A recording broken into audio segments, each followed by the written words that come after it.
नमस्कार। कला के क्षेत्र में अगर आप कलाकार हैं और कला के माध्यम से अपने आप को बढ़ावा दे रहे हैं तो गलत नहीं है, लेकिन अगर आप कलाकार होने के साथ ही कला को प्रमोट करते हुए औरों को भी बतौर ऑर्गेनाइज़र मंच उपलब्ध करवा रहे हैं तो आप अपने साथ ही कला को भी प्रमोट कर रहे हैं, जो कि बहुत नितांत आवश्यक है। अस्तित्व के आज के अंक में आपकी मुलाकात करवाते हैं एक ऐसे ही कलाकार और आर्ट प्रमोटर से, श्री ओपी शर्मा जी। सर, आपका एक्सेल स्टूडियो में बहुत बहुत स्वागत है। शुक्रिया सर, शुक्रिया। आप वेटरन चित्रकार हैं अभी, और आप लगातार पेंटिंग कैंप्स भी ऑर्गेनाइज करते हैं। आपको पेंटिंग की तरफ रुझान कैसे पैदा हुआ? सर, जहाँ तक मेरा अपना पेंटिंग का सिलसिला जो है, मैं एमएम कॉलेज में पढ़ता था, तो उन्हीं दिनों मुझे पेंटिंग की तरफ काफ़ी इंटरेस्ट था। हम पेंटिंग करते थे, पेंटिंग कंपटीशन जो होते थे हमारे यहाँ पे, उन पे किसी पेंटर को देख के आया कि वैसे जो चित्रकला वाली आजकल पुस्तकें हुआ करती थी? नहीं, दूसरे हमारे जो सीनियर आर्टिस्ट थे ना यहाँ पे, उनकी जब एग्जीबिशन होती थी तो हम जाते थे। तो शौक था आपको? हाँ, तो जैसे गुलाब भवन में, इधर गांधी भवन में एग्जीबिशन होती, जाते थे, उनके वो कैटलॉग वगैरह वहाँ से कलेक्ट करते थे। तो मेरा शुरू से शौक था, वो जाते थे, हमारे जो सीनियर आर्टिस्ट थे उनका काम देखने का मौका मिलता था। तो आस्ता वो जो है हम, फिर हमारा जो institute of music and fine arts जो है, उन दिनों वहाँ पे ना इवनिंग क्लासेस चलती थी, शौकिया तौर पे। हाँ, इवनिंग क्लासेस ना, हॉबी में जैसे, लेकिन डिप्लोमा मिलता था उसका भी। तो मैं भी वहाँ पे सीखने के लिए जाता था। एक तरफ आप एकेडमिक भी पढ़ रहे थे, साथ में पेंटिंग क्लासेस। बिल्कुल, क्योंकि वो तो हमारा कॉलेज का टाइम मॉर्निंग का होता था और ये वाला इवनिंग का था। तो वहाँ मेरी मुलाकात हमारे विद्यारत्न खजूरिया साहब, बहुत ही हमारे विद्यारत्न खजूरिया जी के बारे में मैं ये कहता चलूँ कि वह विश्व विख्यात मूर्तिकार रहे हैं। जी जी जी, लेकिन वो लैंडस्केप बहुत अच्छा करते थे। शुरुआत उनकी बतौर पेंटर ही हुई। हाँ, तो लेकिन बाद में वो स्कल्पटर थे जो, उनके साथ वो पेंटिंग भी करते थे, और खासकर लैंडस्केप उनका मास्टर टीएस बत्रा साहब से वहाँ मुलाकात हुई, विजय गुप्ता साहब से मुलाकात हुई। वो जो मॉडर्न आर्टिस्ट जो उस वक्त के नए दौर के थे, उनमें मैं समझता हूँ गुप्ता साहब का बहुत ही ज़बरदस्त काम था। अब हमें पता, शायद उन दिनों हम नहीं उसको असेस कर पाते थे क्या कितने बड़े आर्टिस्ट, लेकिन आज हमें उनकी कमी महसूस होती है। तो फिर आस्ता आस्ता मैं जब वहाँ पर जाने लगा, एग्जीबिशन में मेरी जो एनुअल स्टेट आर्ट एग्जीबिशन होती है कल्चरल एकेडमी की, 73 में मैंने पहली बार वहाँ पार्टिसिपेट किया था। तो ऐसे लगता था हमने बहुत बड़ा एक कारनामा हासिल। लेकिन उस बात को भी गुजरे आज 51 वर्ष हो चुके हैं। बिल्कुल, 73 में मैंने वो पहली जो मेरी पेंटिंग थी लैंडस्केप, और क्योंकि जम्मू कश्मीर रियासत जो है मेरा ये इतनी खूबसूरत है, और मैं नेचर से काफ़ी इंस्पायर हुआ हूँ। तो मैंने जितनी भी पेंटिंग आज तक की है, सारे लैंडस्केप जो है, डिफरेंट लैंडस्केप्स भी नजर आते हैं। जब लेह लद्दाख में चले, बिल्कुल, मतलब लद्दाख के लैंडस्केप, जम्मू के अलग। तो मेरा जो सब्जेक्ट रहा वो लैंडस्केप रहा, landscape of Jammu and Kashmir. तो वो हम करते रहे, और सीनरियाँ शुरू से ही बचपन में सभी को प्रभावित करती है। बिल्कुल, वो क्योंकि कलरफुल होती है ना, कोई भी बच्चा भी होता है उसको भी वो अच्छा लगता है। तो उसके साथ साथ मेरा फोटोग्राफी का मुझे था शौक, पैशन था। तो फोटोग्राफी में भी मैंने काफ़ी फोटोग्राफी की। मैंने 2-3 सब्जेक्ट को लेके फोटोग्राफी में भी काम किया। Landscape beauty of Jammu and Kashmir और tribals of Jammu and Kashmir और कल्चरल हेरिटेज। तो इसमें मैंने काफ़ी, मुझे फोटोग्राफी का भी शौक था। तो फोटोग्राफी भी उस दौर में कला हुआ करती थी। बिल्कुल। लेकिन फोटोग्राफी को आज मुझे नहीं लगता कि उतना स्थान दिया जाता है। नहीं, ना उस वक्त उतना फोटोग्राफी को दिया जाता, अलग से नहीं दिया जाता था, ना अब दिया जा रहा है। क्योंकि उस वक्त अगर फोटोग्राफी आपको आर्ट रखना है तो काफी महंगा शौक था। बिल्कुल, क्योंकि उसके आपको प्रिंट आउट भी लेने हैं, और आप फोटोग्राफर ये तो है नहीं कि एक ही फोटोग्राफ खींचेगा, वो लगातार कई खींचते, उसमें से बेस्ट फोटोग्राफ निकालता है। लेकिन अब फोटोग्राफी जो है ना थोड़ा सा आसान हो गई, डिजिटल कैमरा है, तो अब एक ही, अब एचडी तो मोबाइल में ही फोटोग्राफ आ जाता है। वही मैं कह रहा हूं, अब तो ज्यादा उसको आप एडिट भी कर सकते हो फोटोग्राफ को खुद ही मोबाइल पे ही। बिल्कुल।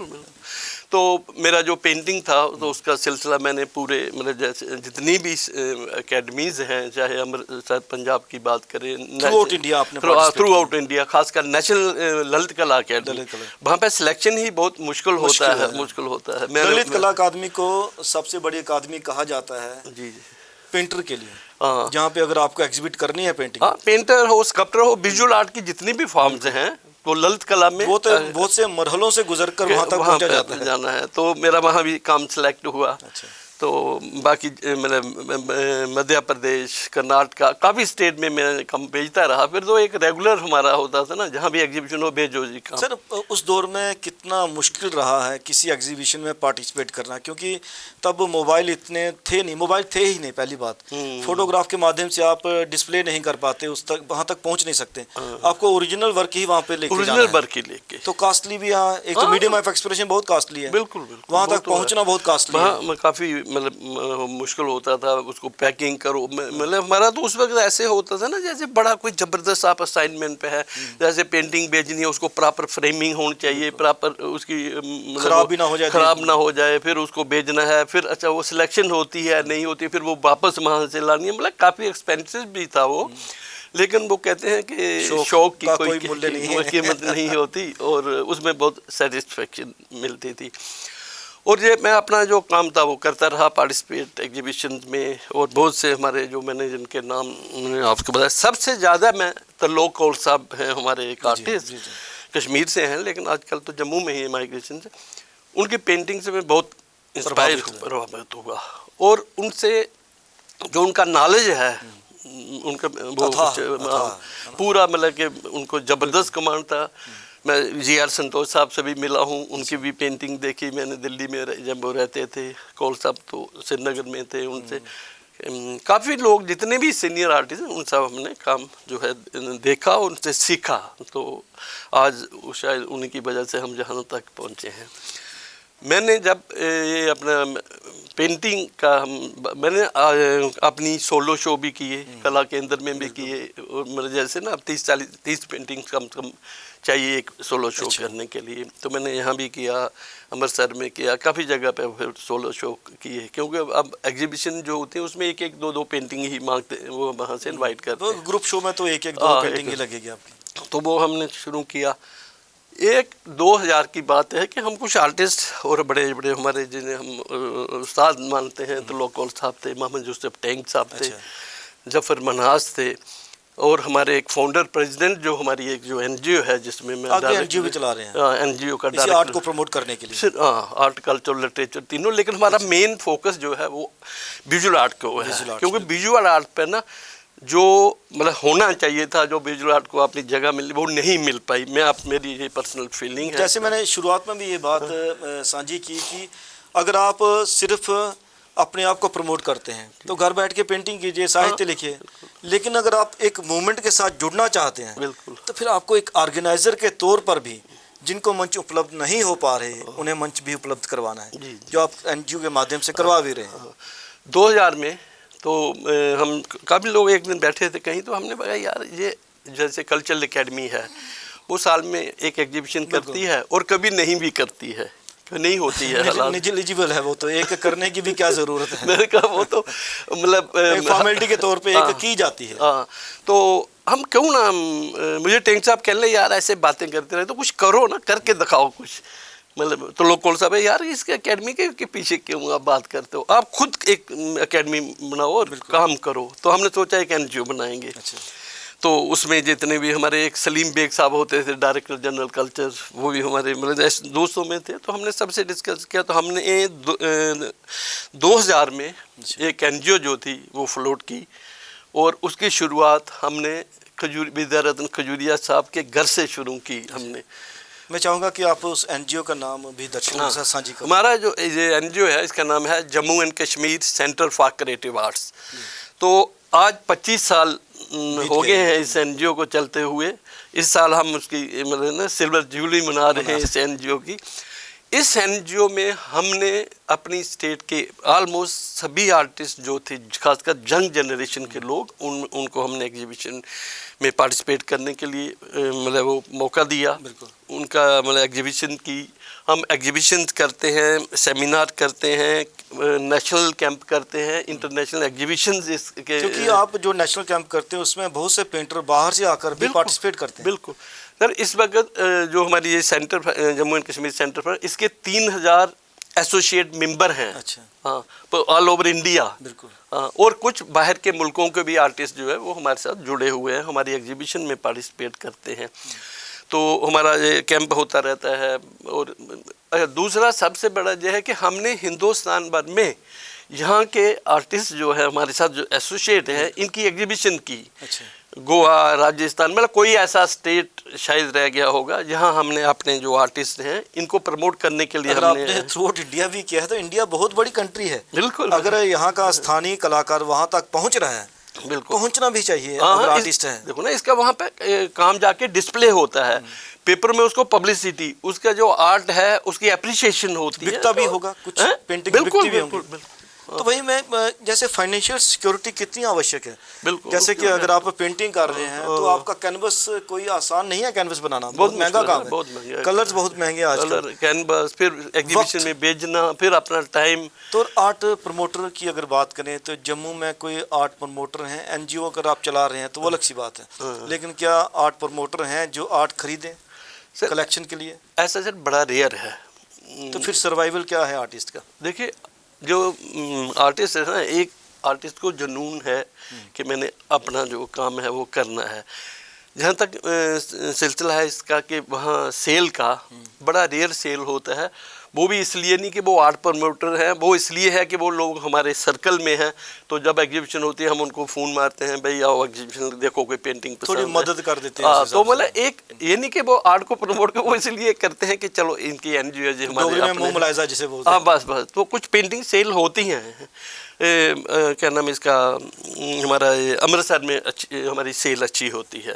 लेकिन सर जो जैसे कुछ डिपार्टमेंट्स हैं, जैसे टूरिज्म हो गया, कल्चर का डिपार्टमेंट हो गया, बड़े बड़े जो सचिवालय हो गया हमारा, या बड़ी बड़ी बिल्डिंग्स हैं, सरकारी बिल्डिंग्स है, वहाँ पे अगर पेंटिंग्स लग जाएं तो पेंटर को भी कुछ हाथ में लगेगा, जेब में कुछ जाएगा, तो आर्ट को भी प्रमोशन दे पाएंगे। बिल्कुल सर, ये बहुत ज़रूरी है। देखो ना, एक फ्रीलांसर आर्टिस्ट है, वो बेचारा पेंटिंग करता है, करके करेगा क्या? बिल्कुल, मतलब उसका तो सर्वाइवल वही है ना। अब कुछ आर्टिस्ट जो सर्विस भी करते हैं, मतलब सब तो नहीं करते, कुछ करते हैं, क्योंकि उनकी नौकरी चलती है तो उनको नहीं इतना फर्क। तो पैशन को भी चला रहे हैं, तो नौकरी करके घर भी चला रहे हैं। लेकिन कुछ ऐसे आर्टिस्ट हैं खासकर जो फ्रीलांसर हैं, उनको गवर्नमेंट में सम्मित हूँ, गवर्नमेंट को इन आर्टिस्टों की पेंटिंग जो है वो खरीदनी चाहिए।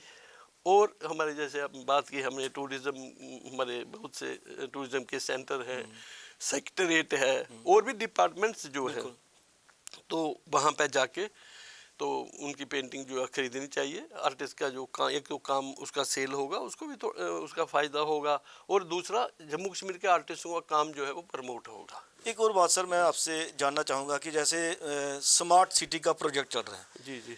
क्या आप नहीं समझते कि स्मार्ट सिटी का प्रोजेक्ट एक बहुत बड़ा प्लेटफार्म होता है? बिल्कुल। जम्मू के स्थानीय कलाकारों के लिए। बिल्कुल। जो हम पुल देखते हैं, फ्लाईओवर देखते हैं, वहाँ नीचे जो पिलर बने हुए, जहाँ पे पेंटिंग्स बनी हैं, लेकिन वो क्या हमारे यहाँ का आर्ट दर्शाती हैं? क्या हमारे यहाँ के कलाकारों ने वो बनाई हैं?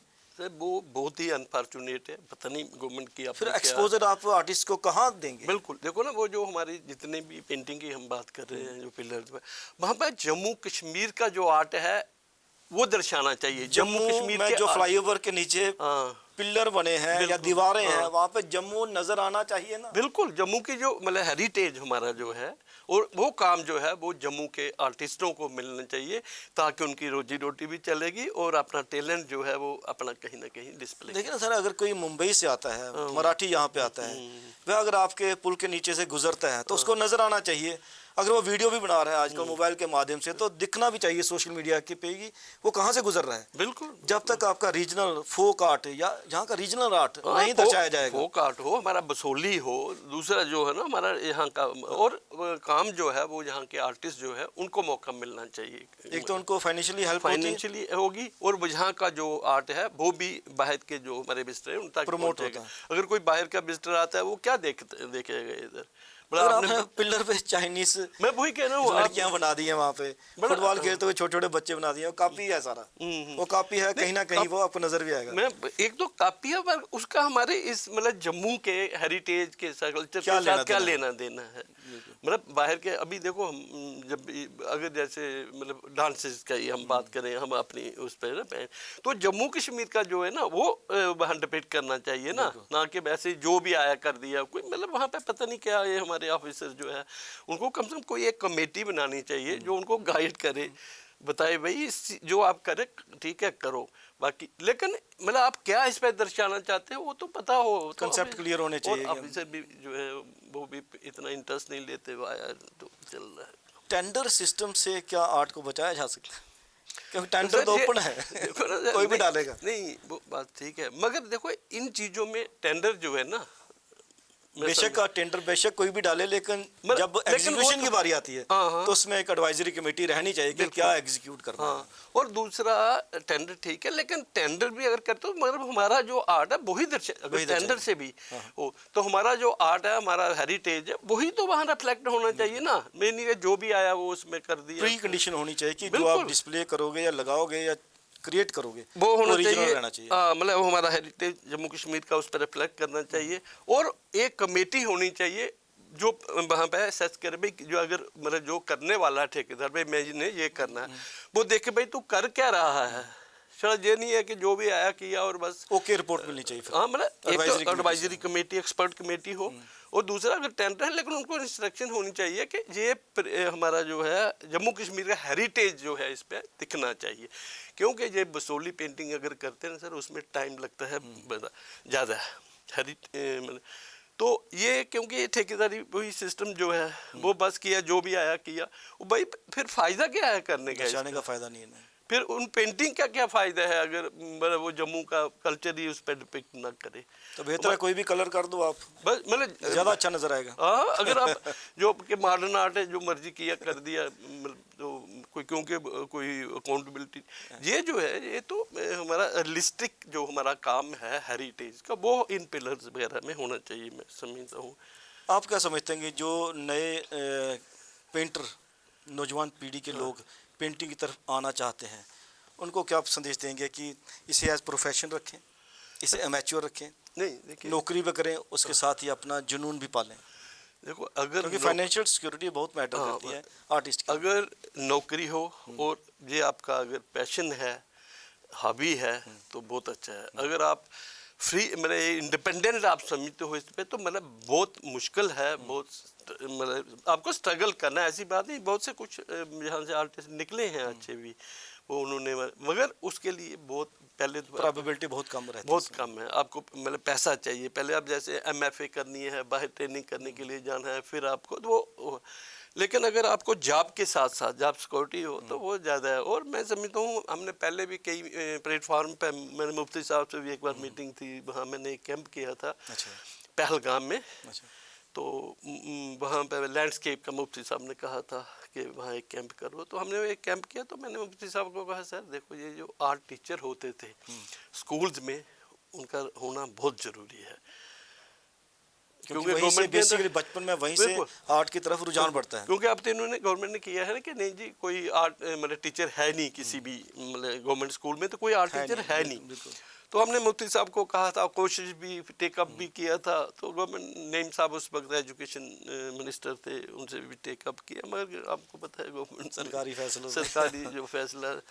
तो मुफ्ती साहब को खुद भी ना लैंडस्केप पेंटिंग का बहुत है। वहाँ एक जगह है पहलगाम से ऊपर आरू, मुफ्ती साहब सुनाते हैं क्योंकि मुझे मतलब ज़्यादा नहीं, मगर जो हमने इंटरेक्शन उधर नहीं हुआ। ये सुना कि मुफ्ती साहब हर सैटरडे को अगर टाइम हो तो वह आड़ू जाते, बहुत इतनी खूबसूरत जगह थी।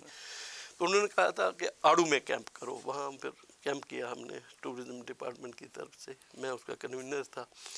तो ये कि हमारा जो है बच्चे जो है हमारे भाई टैलेंट बहुत है हमारे यहाँ, लेकिन वो एक्सपोजर के लिए प्लेटफार्म भी चाहिए। एक तो प्लेटफार्म चाहिए, दूसरा फर्दर उनका मतलब क्या स्कोप क्या है बच्चों को, उसका भी केयरफुली थोड़ा सा स्टडी होना चाहिए सरकार की तरफ से। सरकार की तरफ से कि जो बच्चे MFA करके आते हैं इस फील्ड में उनके लिए कुछ आगे कुछ स्कोप हो, तो वरना मतलब आर्ट को कंटिन्यू रखना बहुत मुश्किल है आर्ट है, क्योंकि और इतना एक्सपेंसिव है सर आज की डेट में। बिल्कुल।